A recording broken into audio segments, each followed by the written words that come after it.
Welcome to Caching in the Northwest. Did you know this is the official podcast of GeoWoodstock 18 right here in the great Pacific Northwest? Each week, we're going to talk about caches and cachers from here and all around the globe. So while you're recharging your electric socks, we'll be caching in the Northwest. Oh, I could have used those this week. Well, of course, that means it's time to bring in our questioning chimp. Some say he's been known to hide in the bushes and watch other cachers. And others say he poses more questions than Ken Jennings. All we know is he's called Land Monkey. Hey, everybody. And I just want to point out that I did not actually shut off the power at the beginning of the show for a change. Hooray! Well done. So, you know, I set the bar high this week, and so far, so good. So for at least 50% of the shows in 2020. That's right. I have not accidentally turned the power off. Yeah. Good deal. We're off to a stellar start. So Absolutely. And speaking of stellar things, I would like to bring in our guest for this evening. It is Frau Potter from HQ. Hello. Welcome. Hello. I'm not actually at HQ though. Ah, okay. Yes. Are you sure? Yeah, I'm sure. Okay. You're at Potter HQ. I love the Yes. fact that she had to check, though. Yeah, I'm the president of this place. Ah, all right. Are you sure you're not the president of the other place, too? I'll talk to Brian about it. Okay. Let him know Okay. who's boss. That's right. So while Frau Potter is letting Brian know who's boss, we tonight are going to talk about community celebration events with her, and we just appreciate you having you on the show tonight. Thank you very much. Happy to be here. Excellent. And before we get into anything further, we're going to do what we always do at the beginning of the show and have a quick reminder that we appreciate the support of our patrons who help to keep this podcast coming each and every week. And a special thanks to Landsharks, our corporate Denali level sponsor. Now, new special for Landsharks, head over to the Landsharks website or store and check out their newest products, including the Cache the World coin and tag set and brand new, hot off the delivery truck, Landsharks trackable tags, which are going to look a lot like what you see swimming across our screens right now. Yeah, they look really cool. I got a newsletter email about it just today. Awesome. There you go. So if you want to know more about supporting the show, click the Patreon link on the cachingnw.com website and follow the instructions you're given without questioning anything. That's exactly right. No questions allowed. That's right. And another thing you need to do with no questions allowed is you need to send us your glow. What is a glow, you may ask? A glow is a geocaching log of the week. Whether you read it or whether you wrote it, we want to hear about it because great logs simply make geocaching better. You can send an email or a field recording. I know you can do that. To feedback@cachingnw.com. You can call into 253-693-TFTC or use the voicemail tool on the website and show us how you glow. I've given you so many different ways to do that. Send us your glows, please. You're kind of out of excuses at this point. Yeah, Pretty much. Yeah. But we love hearing the glows. And this week's glow came from Alarobrick. I've heard that name before. And this is from an Earth Cache. Land Monkey loves it already. On the Sunshine Coast from GC Mike X-Ray Romeo Alpha Skookumchuck Narrows. And the glow reads, we were there around ebb tide on a drizzly day, but the whirlpools were great. And it was a good first hike for some family that has just immigrated to Canada this weekend. She enjoyed the West Coast rainforest, the ocean pools, and being Welsh, didn't even mind the rain. Enjoying a family weekend on the Sunshine Coast with grandparents, kids, and my brother. Thanks for the Earth Cache. P.S. Check out the pig we saw in the parking lot. This car pulled up and they got out a ramp to the back of the car. We assumed it was an old dog or something, but then this pig wandered out of the car. They all just walked off down the trail with the pig following them. How strange. That's awesome. Aren't people great? Oh, That's a and the good shark's, log. and the shark's still running. The shark's going after the pig. Yeah, I guess so. The shark was, yeah, you were jumping the shark there. That's right. So Skookumchuck Narrows is, if you have not ever visited that area on the Sunshine Coast of British Columbia, it's just a little bit north of Metro Vancouver. You take a ferry and then a little bit of a car drive up the Sunshine Coast. It is a really spectacular place. it is a tidal narrow area. So you noticed you made a comment about the whirlpools on an ebb tide. It's similar to the reversing falls in New Brunswick, just at a smaller scale, and it's quite a fantastic sight to see. So put it on your must-do list for a future visit to British Columbia. Is it Oh, spooky? I can think of a good trip to take to British Columbia this year. Yeah, sometime around the August time frame. Maybe. All Huh. right, sounds I like a wonder great what that idea. would be. Well, Start you with know a what? G. We'll talk about it later. Yeah. Hey, folks, if you want to join in the discussion tonight and you're watching us live, as so many of you do each and every week, and we thank you so much, use the hashtag events and pose your question, and we'll make sure that Frau Potter can see that. Of course, if you have something to bring up that maybe isn't related to, a community celebration event, just use the hashtag FATAS, that's for the after show, and we'll talk about that. Well, oddly enough, in the after show. How appropriate. Nice. So it looks like we have some geocaching news. Did you know that a Fraser Valley Cache Bash kicks off February 29th in the very morning right there in Langley? I knew that, actually. How did you know that? I am not surprised that you knew that. Make sure you don't miss the FVCB. That's the Fraser Valley Cache Bash. Number 3, leap off event. That is GC8 Hotel Echo Whiskey 8 at 10:30 a.m. in the Douglas Recreation Center. That's center with an RE in downtown Langley City. Of course. In British Columbia. That's why it's center with an RE. Yes. Yes. Spelled wrong. Actually, Like Frau Potter. Yeah, it's also pronounced Fraser, not Fraser, but who's Oh, counting? Fraser. Sorry. oh, I was worried just letting about them go. pronouncing center or centra properly. Hmm. There you go. And there's more to the story if you want to keep There reading. are prizes. There are friends, because I'm going to need some. Fun and a great way to make sure we clean up the game board and get some geocaches out, because company's coming. That's right. And that leads us into the next bit of news we have. Companies coming. Well, as Frau Potter gave us the lead in a little bit earlier there, GeoWoodstock 18 is going to be in the Fraser Valley in Abbotsford, British Columbia, August 22nd. Thank you very much. Fraser, not Fraser. I know that. I know that. I don't. I didn't say that, but I know I that. learned something, okay? There you go. Thank you. And we are very, very excited about GeoWoodstock, obviously, but just a little bit of news. A recent newsletter went out reminding people of a few important things. So if you're listening to the podcast, first of all, remember that we're halfway through the VIP special period. So if you would like to get one of those exclusive special VIP early bird geocoins, you have until February 3rd to register for the event. You can, of course, log a will attend anytime, and we would encourage you to do that soon if you think you're coming. What else was I going to share here? So there's that. We're very excited. All the venues are secured, but that's not news. We've already shared that. Everybody knows what kind of food is coming up, which is very exciting.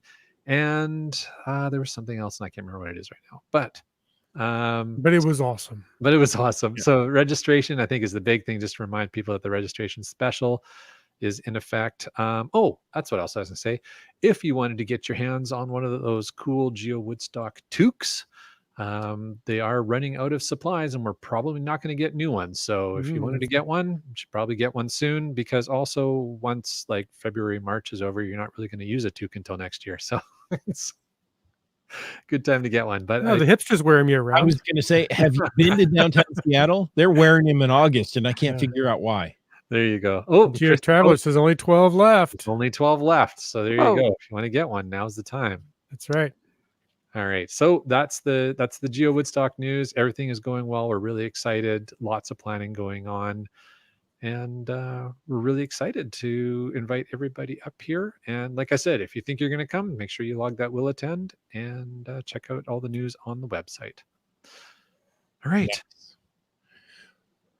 Well, excuse me, we are delighted to have Frau Potter join us for the podcast tonight. Now, you have an interesting caching name, and we've definitely had let's say a German or maybe European theme in the last couple of months. Can you share with us how you got started geocaching and where your geocaching name came from? Sure. Okay, so I actually started in 2004 with my husband, who has the name Herr Potter, which means Mr. Potter in German. We started in 2004 and we stumbled across geocaching, I think, from some magazine article and went out to the coast with a GPS we had for kayaking. And I remember he tried to coach me so many times, don't just stand there looking at the thing, you actually have to move. Um, so it's much easier with the iPhone. But yeah, we stumbled across geocaching and did that quite a lot with our kids when they were really young, but we didn't log very many things online. And then later I got my job in 2011. And that's when I created a new account because I forgot that I had actually logged 2 caches in 2004. So my new account was Frau Potter, and I chose that name because it means Mrs. Potter in German. And my the original idea was that I was going to be supporting the German community because I was the first person that actually spoke German that was hired by headquarters. And it was a little frightening at first because I had to tackle some land management issues. There were like owl protection zones, and that's not a good way to go, start your job, is to be dealing with some nature conservation zones. Sure. But I'm still there. Wow, good for you. Yeah, they're good. They're good. Yeah, I was gonna say there has been a lot of German connection. I'm wondering, is there like a real high percentage of German population in the Northwest? Is that why this is happening? Like, or is it just Germans are drawn to geocaching? Germans are drawn to Yes, geocaching. Germans In do fact, love geocaching. for hiring, we've had challenges finding people that speak German. We're better at it now, but Americans aren't really known for their foreign language skills. No. Leave it at that. Ich spreche kein Deutsch. Yeah.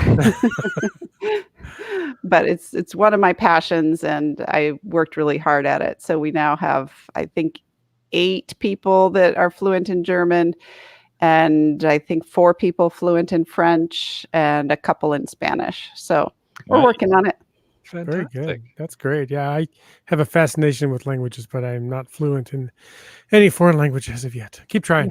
Yeah. So you were originally hired, you said, to support the German community. Can you tell us a bit about what you do now? Has your role changed much, evolved? What do you do now? Yeah, it's evolved just a wee bit. I was hired almost 9 years ago. So my roles have changed a lot over the years. Right now, my position is Director of Community.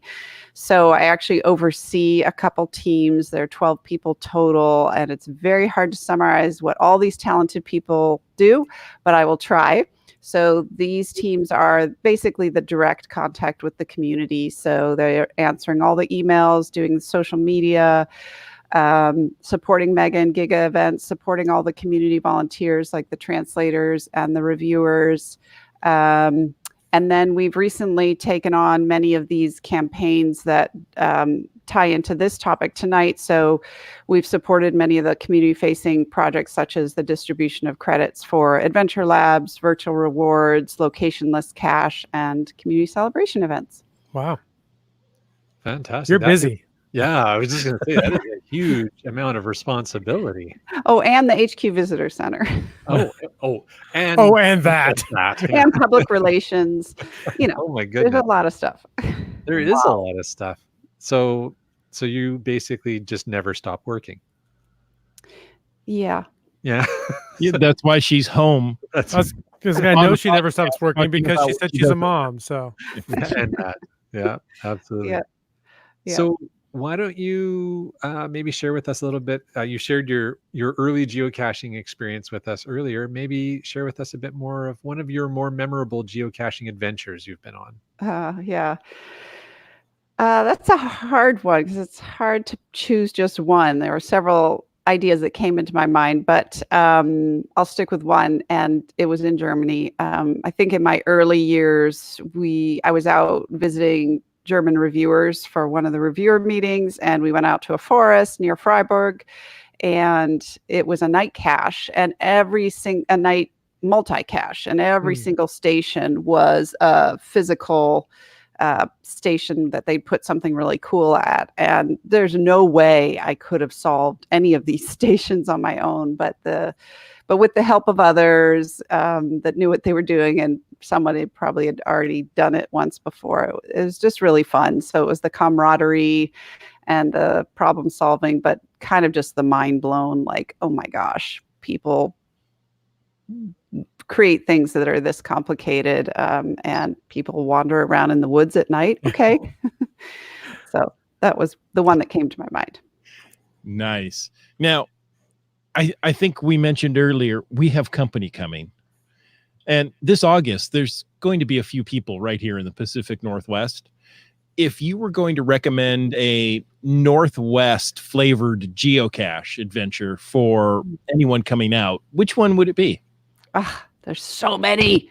I know. But I think I would choose Monte Cristo. GCBC. Do you see what I did there? Oh, I picked up on it.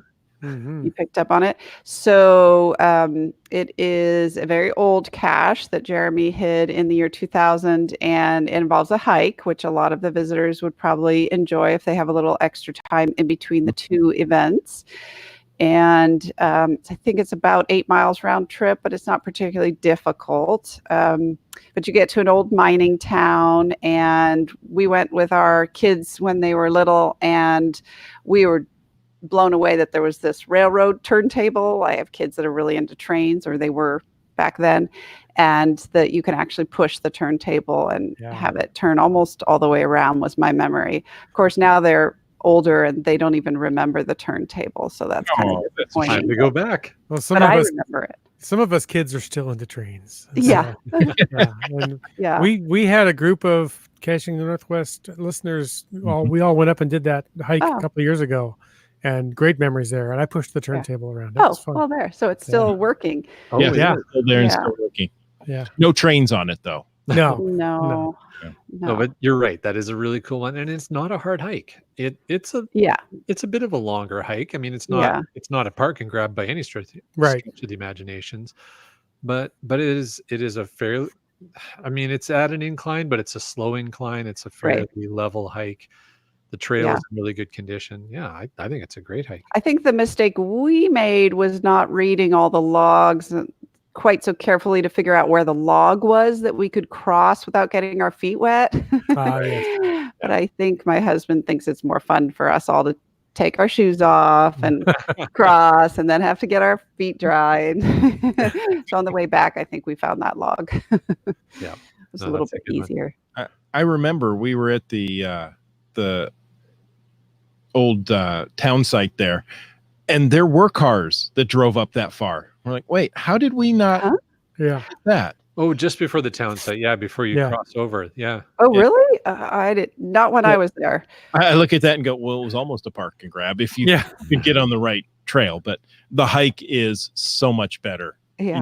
I mean, it's fantastic. You need to get out there and do that. Yeah, absolutely.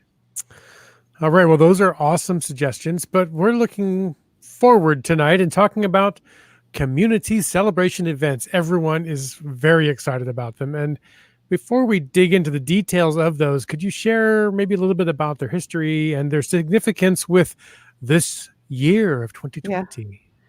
Yeah. So, it was a year and a half ago in May of 2018, we started talking about, 2020 coming up and what are we going to do? And our team tries to think about creative things that don't necessarily involve a lot of engineering resources, that can be done more on our side.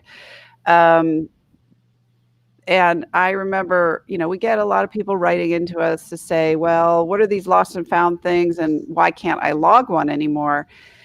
And so I did some more research because it was just a year before I had started at work. So I had never been to one either. Of course, I knew what they were, but the more I dug into it, the more I thought, wow, that's kind of funny that we introduced something that was only a 4-day period and there were 360 such events. And so no wonder these people are frustrated that they can't get this icon.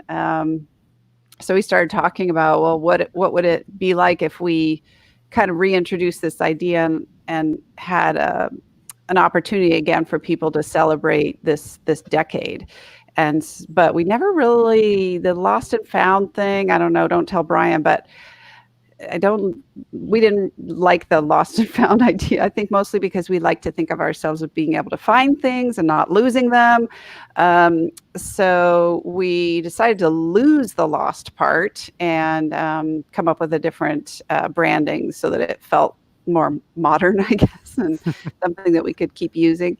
So anyway, we talked to the engineers and they said, yeah, it's not a tiny project, but it's a lot easier than trying to create a new icon. And that way, if you're catching a theme lately, we are kind of reintroducing old icons.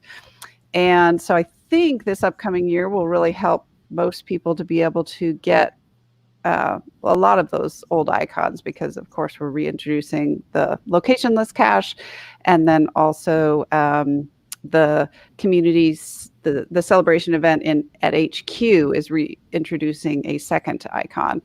So anyway, so we made the celebration events using the lost and found icon and rebranding it so that it can live on again.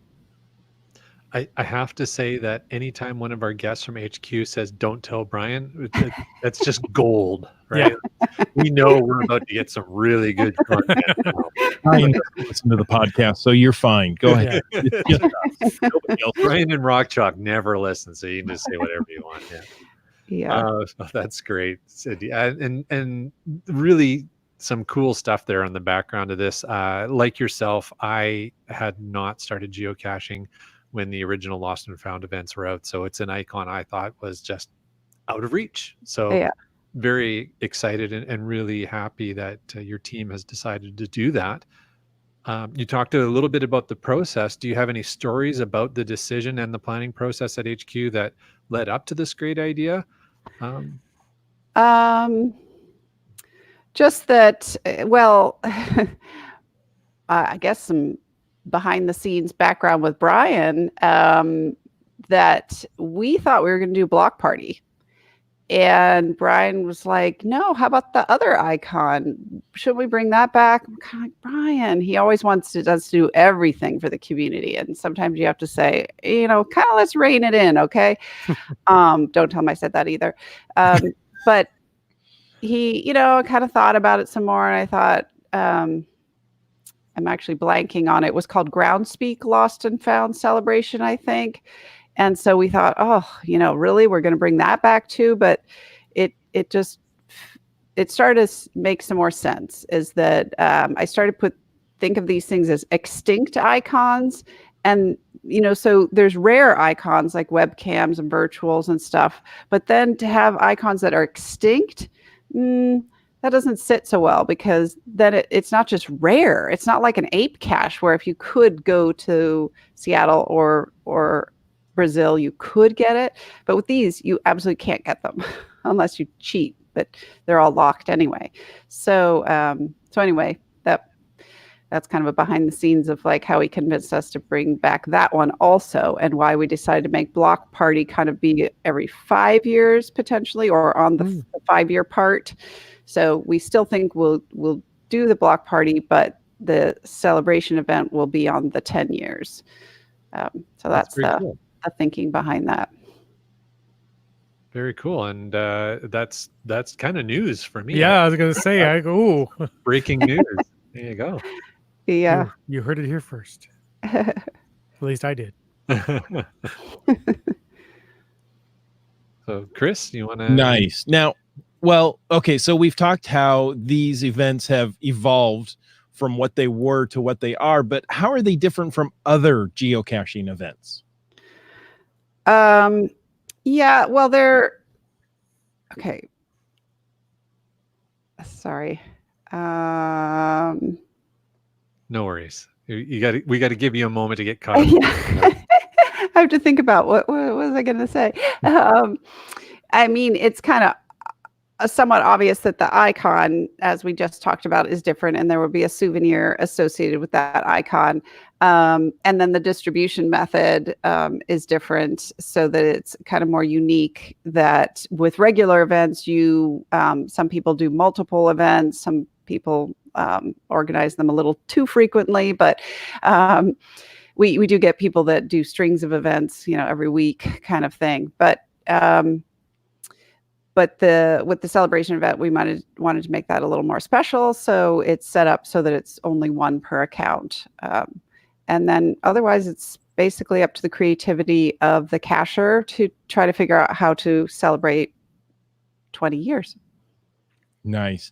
Now, each one of these community celebration events has to be something. There's an unusual qualification, is that it has to be 2 hours long. Right. Yeah.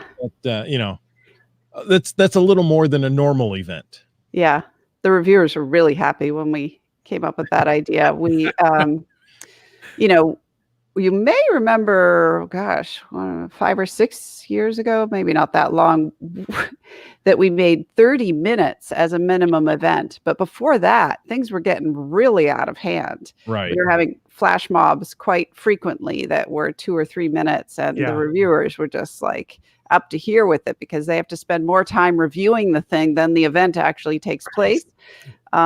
I can hardly even remember. It was so long ago. And so 30 minutes became the minimum.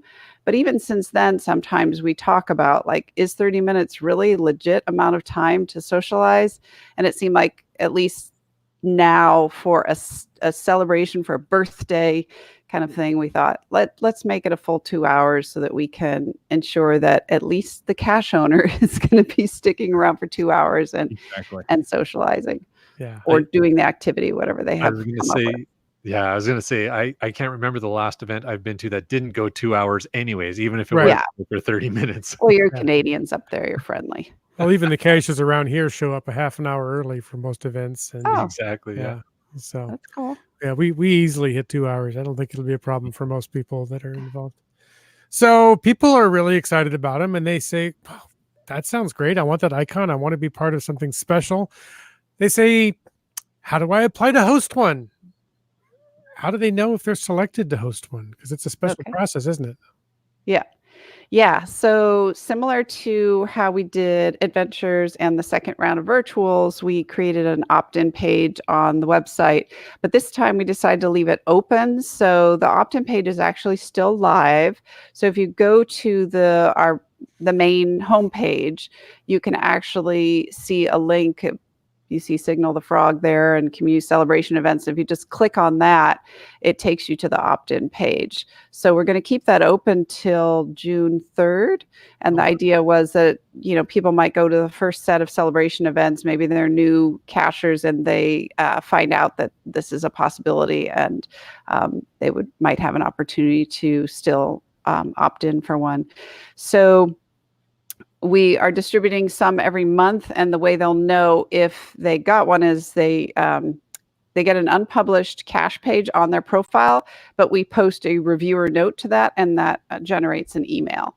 So they get that email as well as a second email if they've opted in for our marketing emails. We send them another reminder about this thing and how they can find it. So it's kind of a behind-the-scenes way of putting something directly into their profile. Of course, nobody's going to hold them to it. Like, they don't have to publish this event, but they do have the opportunity. Very cool. Very cool. We have some questions that have come in from the chat here. I want to make sure I can bring these up on the screen. Where's the first one? Chris Brew. Here we go. So first comment is, it would have been interesting to go with a 20-year icon similar to what was done for the 10-year events. I'm not sure if I understand the question, because it is the same icon. it's Or- being rebranded and being reused. Okay. Yeah, I think MC3 Cats is asking, it would have been interesting to have a 20-year icon and the 10-year lost and found icon, but that would be Okay.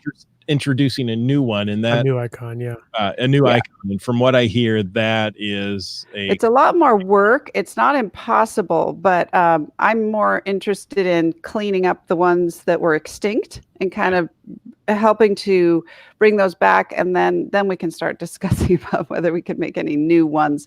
But at least we could clean up the game board so that people have an opportunity to get some of the older ones. So the idea was that even though that I guess it's the I'm going to confuse myself which one still has a 10 in it. I think the old version of the community celebration events, if you look on the old pages on the website, still have the 10 in it. But I think that it was reflective of every 10 years this would be used. So so we're getting creative. Awesome.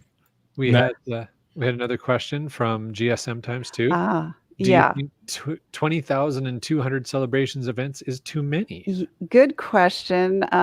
We did debate this a bunch. So where that number came from is that not last year, in 2018, there were 18,000 unique accounts that hosted an event. Wow. So the chatter in the office was, lessons learned from virtuals and such. People don't like to be told no. So as much as possible, we wanted to give out the opportunity that people could apply and get one. You heard it first here. We don't have 20,000 opt-ins right now. So it's possible that everybody that opts in could maybe get one. But we're keeping it open till June. So we're still going to get more people applying. So if we don't get 20,000 people applying, then we're not going to give out 20,000 events. Right. We'll give out the 2020 each month until we run out.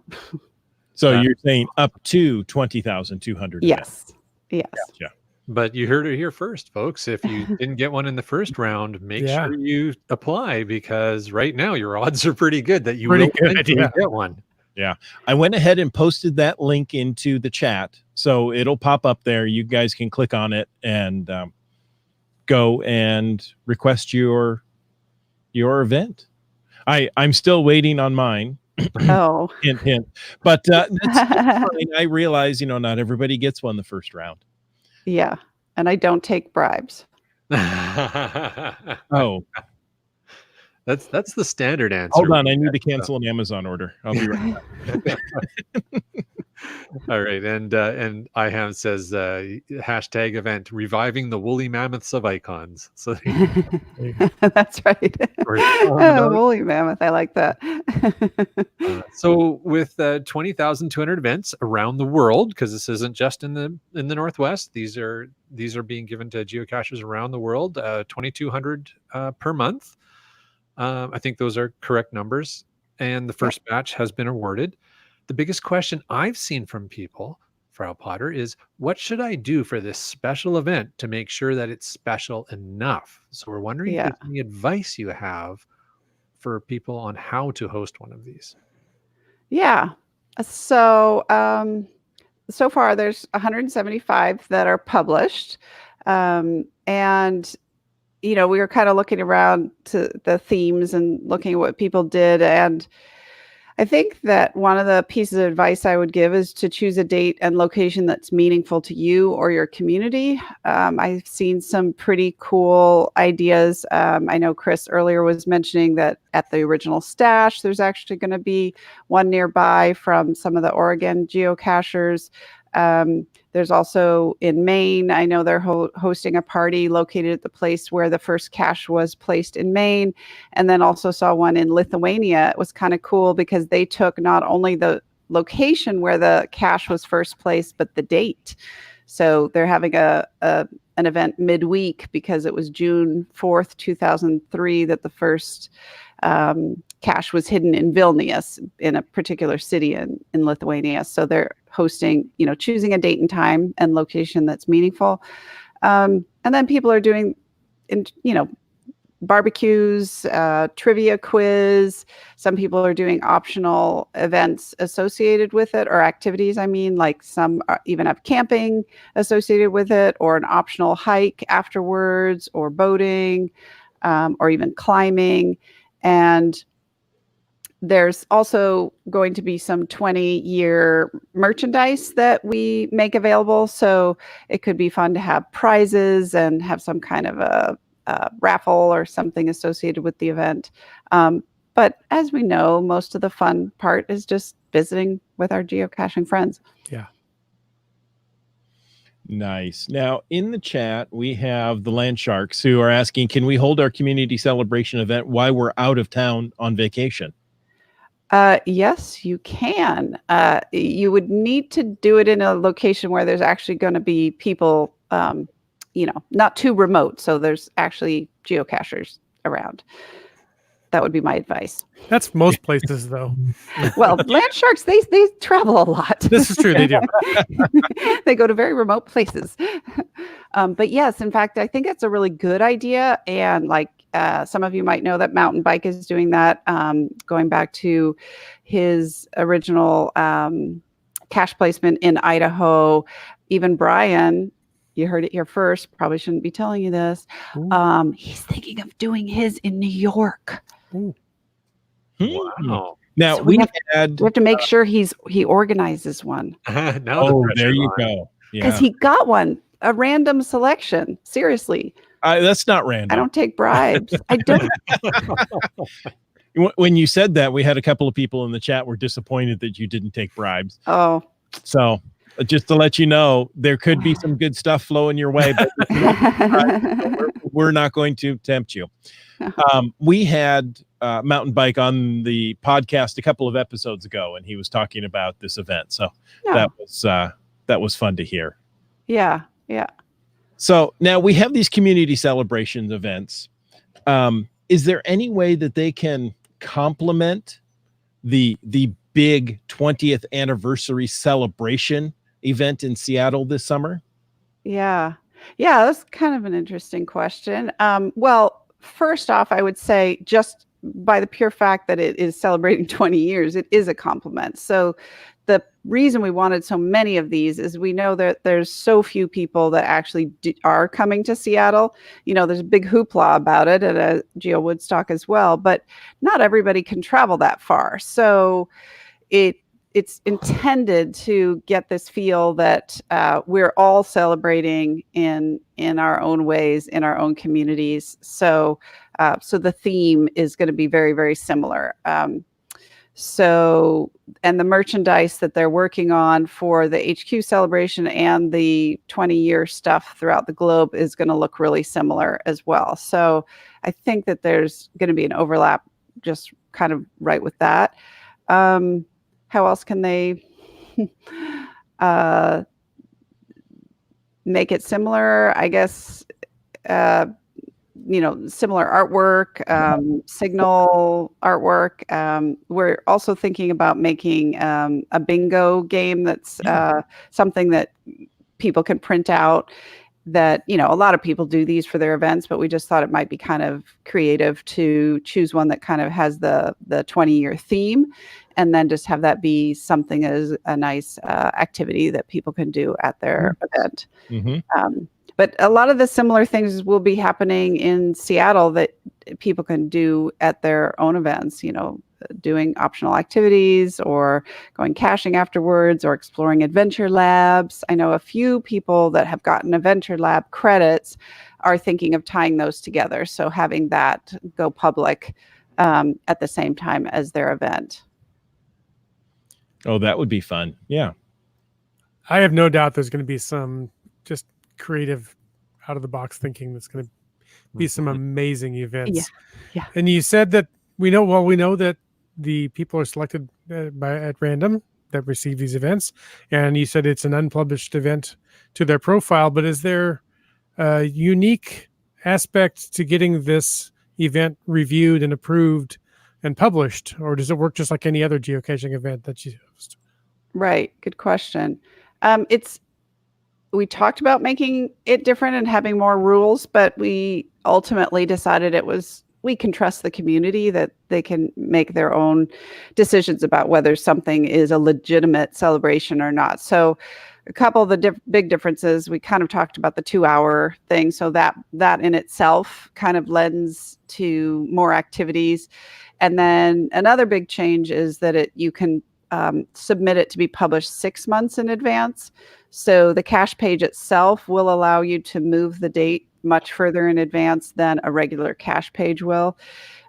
3 months is normal for a cache. And so we thought that would help to make these get published earlier than regular events. But otherwise, the reviewers are going to be using similar event stacking rules and such for their area. Okay, good. Good stuff to know. Yeah. So that's great to understand the proximity and duration and no event stacking and all that kind of stuff. We had a question from MC3 Cats, and he's wondering if geocaching organizations who have their own geo accounts, so let's say like the WSGA or the BCGA, can they apply for a 20-year event? Yeah, good question. They can apply through the opt-in page for sure. But we do know that some orgs don't qualify because they don't, they don't attend their own events. It depends on how they manage that account. So we have gotten a few disappointed orgs because they were hoping that we would distribute directly. But to be honest, I think the challenge we have is that once we started doing things with orgs, like with the Adventure Lab, everybody comes out of the woodwork and says that they're an org, and it's pretty hard to draw the line on what is an org and what isn't an org, and you end up disappointing people, and we don't like to disappoint people. So what we were hoping is that either people can apply through their account if they do qualify, or that you would have somebody who was willing to basically, it's still going to be under their account, but they would be doing it on behalf of their org and making it kind of a rather official thing. But the nice thing is that their account gets credit for that for that icon for hosting it. Very so cool. It's not a perfect solution. Oh, that's pretty good though. And I mean, the qualifications are pretty scant. I mean, Yeah. you don't have to be doing a lot of regular geocaching to qualify for one of these. So it's pretty generous, to be honest. Yeah. So you've talked about the event stacking. We talked about the 2-hour long. Now also, I can't remember if you mentioned this or not, but they can be submitted much further in advance than a normal event can. Yep, I mentioned that briefly, but yeah, just because we wanted them to, because they're special, and wanted them to have a chance at the first dates. And it also ties into why are we distributing 2020 each month instead of why didn't we do them all at once? Several reasons, and I know you didn't ask this question, but I'm going to answer it for you anyway. Please do. That reviewers would be quite overwhelmed if there were 20,000 being submitted all around the same time, and everybody would be fighting and mad at each other because they're planning their special event and they don't realize that 10 other people are planning that same night. Mm-hmm. And so we decided if we spread it out throughout the year, then at least somebody can see, oh, in my community, the first week of May is pretty much already booked out. So if you get yours in February or March, then you might say, okay, September's looking more open. I'm going to do something that has a different type of theme. And they can also see the themes, so they can start to see, well, people like that idea. I'm going to do that same idea, but I'm going to do it later in the year. And so far it seems like it might work, but we'll see. It's only 1 month so far. I can imagine. Now, Frau Potter, you mentioned all the things that you are responsible for that you do at HQ. I can only imagine the questions that are coming into you on a daily basis, not to mention just about these events. So are there some common questions that are being asked about these events? Yeah. Well, just to clarify, they don't come just to me. There are 12 people yeah. on my team. So, and they are good at answering these questions. And pertaining to these events in general, it seems like we've provided some good information. So for the most part, we're not getting a lot of questions, except the one. I cannot tell you how many people have tried to pitch to me, even personally, that they would like to have the locationless banner at their particular celebration event. And can't we just wink, wink, wink, provide that to me? And so that kind of caught us off guard because we thought we were sort of clear that those are going to be at mega events. But, I think they're just trying to make their event extra special. Yeah. But they don't realize that everybody would want to be extra special. So it's one of the things we try really hard at is to be consistent and not take bribes. Again, with the no bribes thing, I'm sensing a theme. I feel like this is a guideline. So. Yeah. Yeah. I think another common question that has come in is, can I just have one? And so Can I just have one? yeah, I think, well, there's the geocaching org. We've gotten that a couple times. And that question I do understand because it's a little different. But I think sometimes people don't quite understand the opt-in process and that we truly are doing random. So they think maybe if they make their pitch that they somehow get to squeak to the front of the line. But yeah, it's not the way it works. No bribes. Yeah. Oh, no bribes. No bribes. Yeah. In case you missed that part. Yeah. No bribes. Yeah. Well, we've talked about dates. You said the form is going to be open until June 3rd, and you have a 6-month window to plan your event. Remind us, though, about dates that you have to host your event in. There's a window of time that you have to host your events, right? So the events need to be from May 2nd till the end of the year. So it's kind of a pretty big window. It's a pretty big opportunity. Yeah. Yeah. We are seeing quite a number on May 2nd. So by the time the February events are distributed, I think it'll be pretty clear, May 2nd might be taken in a lot of communities. Probably already spoken for, yeah. Yeah. It was an important day, although technically I know a lot of people like to point out that the selective availability got turned off a little after midnight. So I guess it was really on the very, very, very early morning of the 3rd, but I don't know. We'll forgive you. It was May 2nd somewhere in the globe. Exactly. True. It was probably May 2nd in Seattle for sure. There you go. So we had some more listener questions. I'm going to bring up this one from IHAM. Is there any chance of the Signal visiting various countries events once things slow down, e.g. Signal visits Australia? I know we had Canada and Germany. Well, Signal, there's several mega events in Australia this year. So I believe Signal should be going to the mega events, plus the banner will be there. So I think Australia is covered.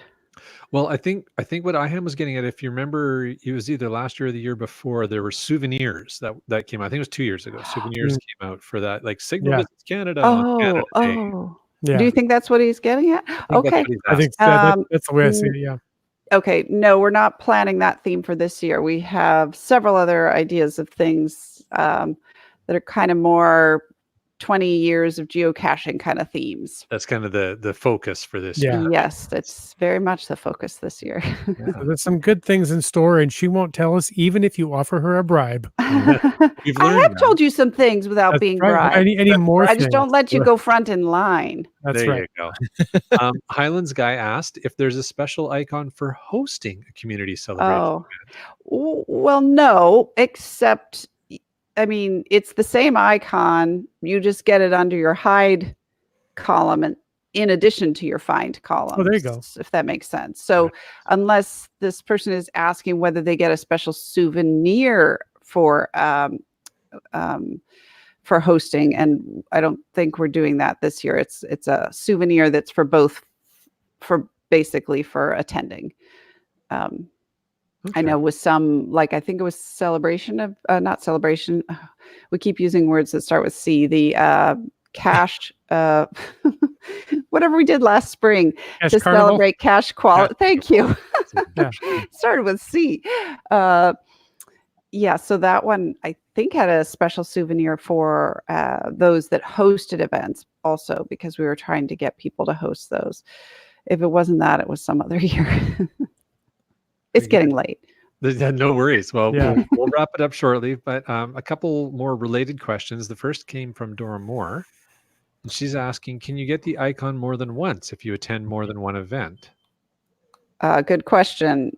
That would be no. Oh, no, I'm sorry. Gosh. Well, you only get the icon once, but you can have. See, I am getting. Yeah, You count. have multiple copies of it. Yeah. So No. Of course you get it more than once. It's the souvenir you only get once. I'm really, like, my brain is fried. You get the souvenir once, but the icon, effectively you would get the icon on your find, and you can get 35. So it's different than, like, say, the locationless cache for this year. You can only get one find on it. But community celebration events, if you go to 35 different events during the year, then you're a very social cacher, and that's great. And you'll see a number 35 in addition to any of the lost and found events that you ever attended. So they would total up on that same line. I believe hopefully that answers that question. It does. I believe some of our Caching in the Northwest listeners are going to go for 20,200. Oh, events. wow. So. I don't know about that, but I was going to say, if you go to 1,000 events, do you get a mega icon? That's not a bad idea, but then we probably have a bunch of couch loggers, I think. Yeah. You'll get a badge gen something anyways. Oh, yeah. So a related question to Dora Moore's from GSM times 2. And he's asking, are you concerned at all that people will just attend the one event so that they get the icon and then not attend any other events? Or is that something that's individual cachers' decision? I think it's a good question, but I think it relates to when I finally got my brain ironed out in the last question, that I do think people would be motivated to do more than one because it's kind of like... what's a good example? Virtuals or whatever, right? You don't just get one icon for virtuals and then say, oh, I'm done. That's it. This, you don't know. Are we ever going to bring this back again? Are we truly going to? I mean, I might not be working there in 10 years. People might forget. I don't know. Yeah. I Wait, know. who promised this? So it's your opportunity to get this icon more than once, I think. So Yeah. I think people, in fact, might be motivated the opposite way, that I hope that they will go with the right intent and actually visit and stay at these events. But there is some risk that people might just, come and stay briefly and just to get a whole bunch of these icons. Yeah. But human behavior, it's hard to know exactly what people will do. I know a local cacher who has double and triple and more digits finds on all of the icons except locationless, and it drives her crazy that she only has 9 locationless finds. And so she is very excited that this year she'll be able to get that double digit. Yeah. So I think you're right. People will be looking to attend as many as possible instead of just one and done. I have a small story about locationless caches that was a community idea. So that did not come from HQ. It was actually 2 different cachers, one that wrote into us and then one that was visiting us at HQ. And within a period of about a month, about a year and a half ago, that both had effectively the same idea. They said, I think HQ should own a locationless cache. And then a BC cacher actually came in the next month and said, hey, I actually think it should be Signal the Frog.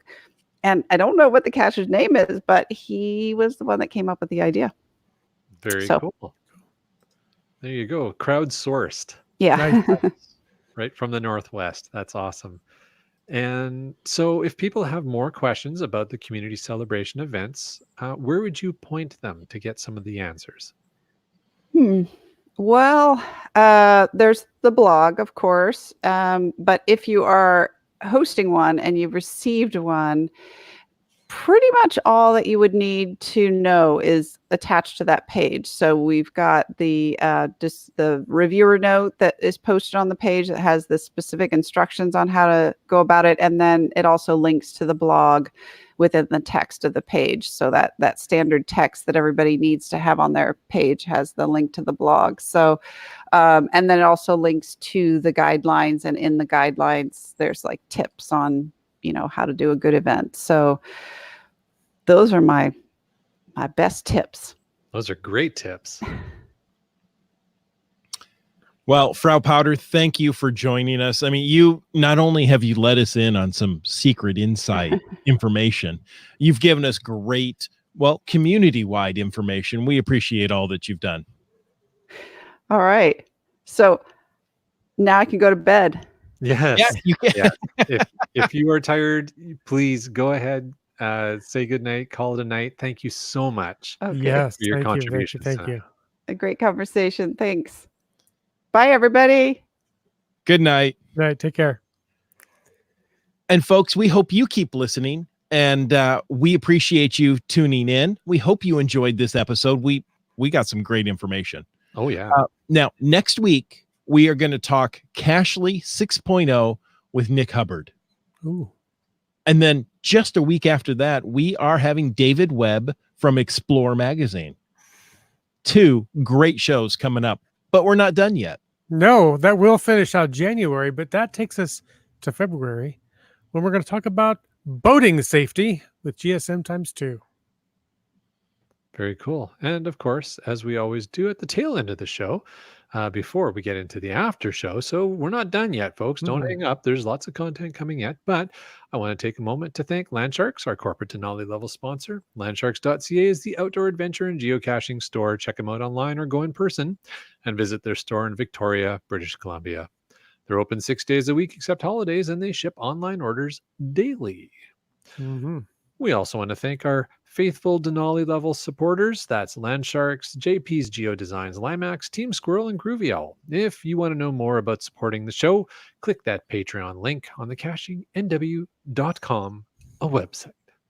Just like, great people like Dune Buddy, Ella Robrick, Billy Robson, Subway Mark, D Trombone 15, Nerve, Geo Nav Pros, Kennel Barb, Seaback Tribe, Genies, Keats 94, Boomer 365, Kev Mekti, Trexer 0, Antaeus, Segehove, B Pendragon, CRS 98, Highlands Guy, Sprouter, Dora Moore, Broncos Fan for Life, Acker Duck, The Camp Clan, Kitty Quest, T Sayer, Kid Vegas 19, Wet Coaster, and Greenwords.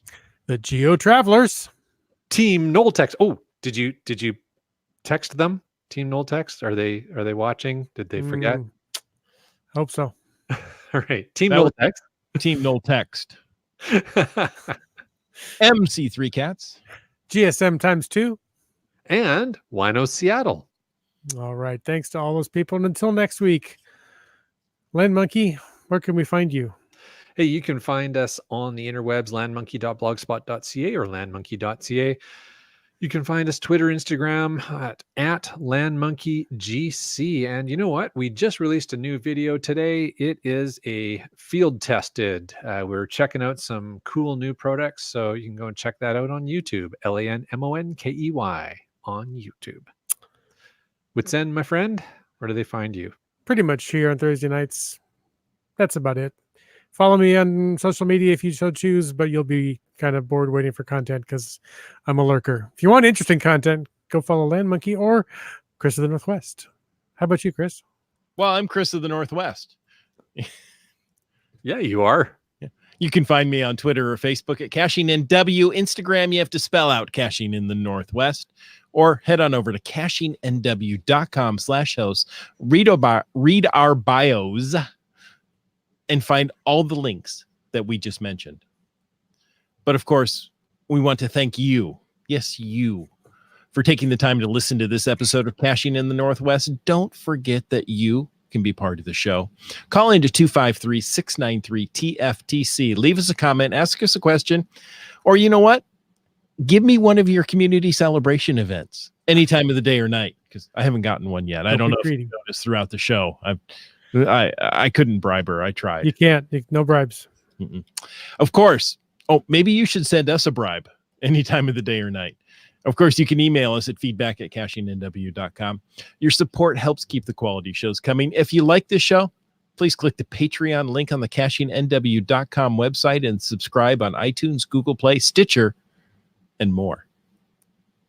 Give us a thumbs up or even a review. This show is produced by Chris Umfenauer, Jim Paulwitz, and Jay Kennedy. It's licensed under a Creative Commons Attribution 3.0 license, copyright 2020 by Chris Umfenauer. And folks, we ask you to stay tuned for the after show. Ooh. Yeah, Great. giving us a bribe is kind of like that $1 million guarantee that we've got. You know, if you give us $1 million, we guarantee we'll talk about anything you want. Yeah. So I asked a comment earlier about whether Team Noltex. Yeah, I saw that.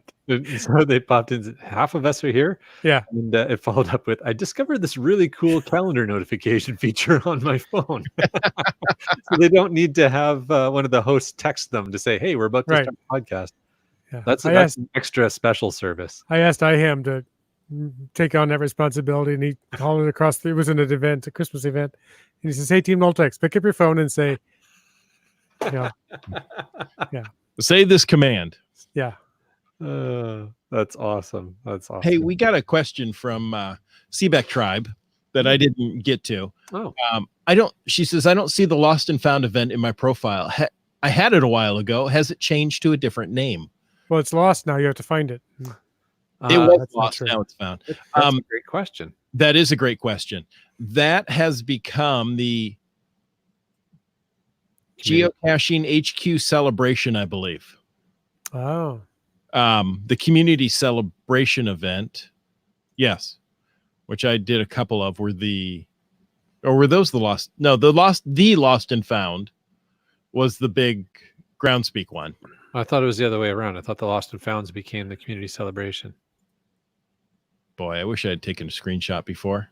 You know what? What I would say to Seabeck Tribe is to post that question on the Facebook post of this video. So if you go on Facebook, this video will be there, and you can just add a comment to it, and we'll ping Frau Potter and Rock Chalk and see if they can answer your question. Well, I'll put it this way. You have not lost anything. There you go. It's just been rebranded. It has been rebranded or renamed. Yeah. So very cool. Okay. What else have we got? Anything else? IHAM adds hashtag FATAS. According to some of the Monkey Cake's 6th grade students, the westernmost U.S. state is, do you guys want to guess? California. Alaska. Alaska is the westernmost. Mhm. Yeah. I saw the answer. In According to some 6th graders, Canada. Needless to say, they didn't do well on the quiz. Yeah, needless. So, okay, yeah. Even if Canada was a U.S. state, which it is not and never will be, Alaska would still be further west. Actually, Hawaii would be the furthest west, wouldn't it? There are people who do not believe that New Mexico is a part of the United States and believe it is part of Mexico. So, Americans in geography. Yeah. Good. Now, caching in the Northwest listeners and geography. Excellent. Yeah. Yes, absolutely. So I guess technically right now of the existing states, Hawaii would be the furthest. Oh, yeah. Hawaii would be the westernmost. I was thinking the most western of the continental U.S. states would be Alaska, but Alaska isn't part of the contiguous. And it's not part of the contiguous. So the most contiguous would be Washington State. Because Washington State, yeah. Out on the peninsula. I believe it goes out just a little bit farther. I don't know. Maybe some islands in California if there's, I don't know. I don't know. The coastline hugs in towards the south, Yeah. or towards the east as it goes south. So, All right. So yeah, we're getting a whole bunch of comments here. Alaska is the furthest yeah, west of I the thought it was. continental, but of the contiguous, it would be Washington State. Hmm. So it's like there's just all kinds of little rules. So yeah, the Aleutian Islands are definitely further. Are they further west than Hawaii? I don't believe they are. So Hawaii is the furthest west state, period. So then it becomes whether it's continental or whether it's contiguous. Well, as UDEC says, let's all go to Google Maps. There you go. No, Or- that's what I was doing. Or check the coordinates in the geocaches on. Yeah. There you go. Well, I was going to say I have a Hawaiian geocache, but I do not have an Alaskan geocache. And I have it the other way around. I've never been to Alaska.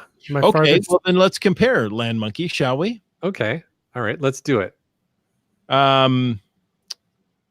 Okay, so my furthest west is north 21, west 159. Okay. 1 sec. Just pulling up my stats.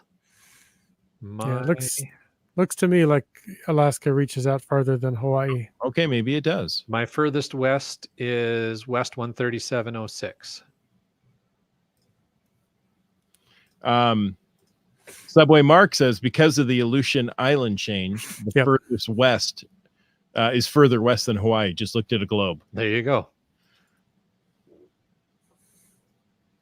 Huh. You know what I learned today?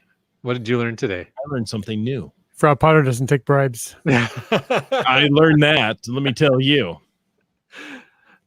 Yeah, my farthest west is also in Hawaii. Not as far as yours because I was only on Oahu. But looking at the map, Hawaii is like halfway down the Aleutian chain. Yeah. So yeah. So Alaska has 4 time zones. Yeah. My farthest east cache is at east 135 degrees. So GSM times 2 says, here's an interesting bit of trivia. Alaska is the state that is the farthest north, east, and west. The reason Alaska can be considered farthest east and west, and he doesn't answer that. Oh, is it because it crosses the international date line? Probably.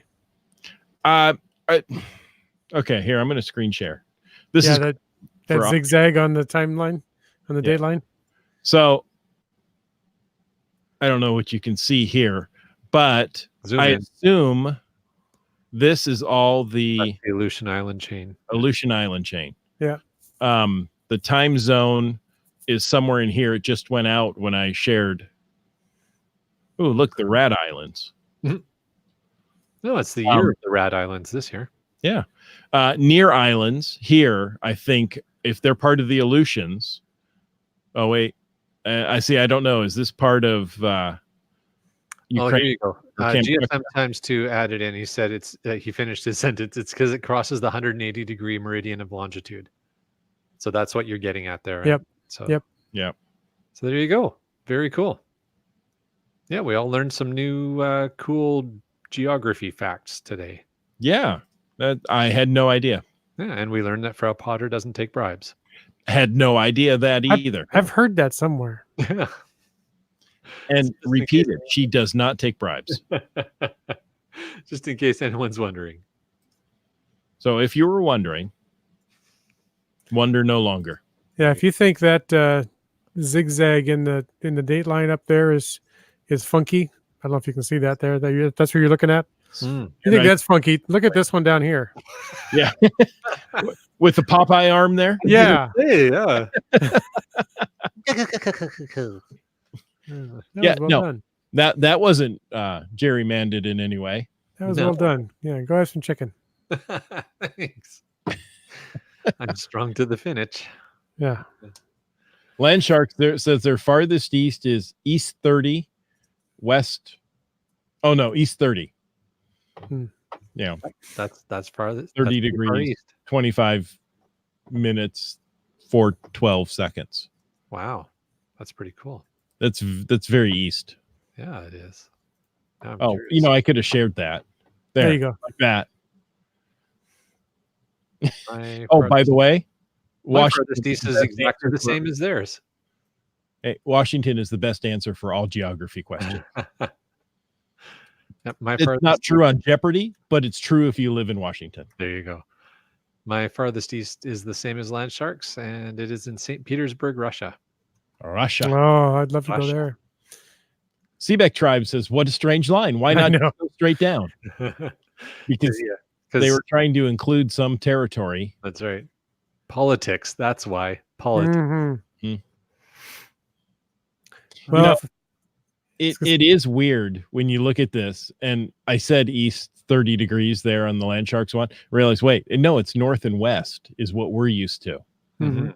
as far as looking at our Yeah. So it messes you up when you start looking at it that way. yeah.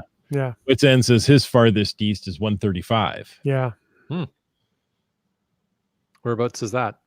Kyoto, Japan. Nice. Very cool. I like the way you said that. Mm-hmm. All right, guys. Well, what do you think? It's Wow, we've had hour. a show. Yeah. Had a great show, great chat. All you guys in the live chat, our live audience, you've been amazing. You've had fantastic questions. We really hope that Frau Potter was able to get to all of your burning questions, and that Mhm. now you have a little more information and some ideas planted for your community celebration events. Yes. And I have to say, I think we've had the most live viewers for this show than we've had in any that, at least in recent memory or ever. I'm going to go with ever. Sure. That's awesome. Thank And you. who's Guys. going to argue with me? Folks, until next week, get out and get caching as far west as you can go in the Northwest.